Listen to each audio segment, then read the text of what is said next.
We're filming today in a little cottage in Derbyshire in February, hence the log burner in the background.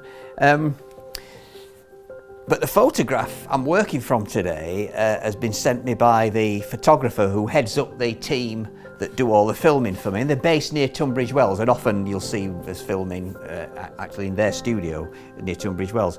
And this is Mount Ephraim looking down towards Tunbridge Wells. And I have to say it's brilliant photograph. Beautiful light, and it shows the value of getting up early, because this is obvious. There's a hint of frost on the grass. It's like dawn over Tunbridge Wells, and it's a fantastic photograph. As soon as I saw it, I was inspired to do a painting from it, and I have to say I'm quite pleased with the way it's turned out. I think so long as you don't try too hard and overwork this, you really enjoy it.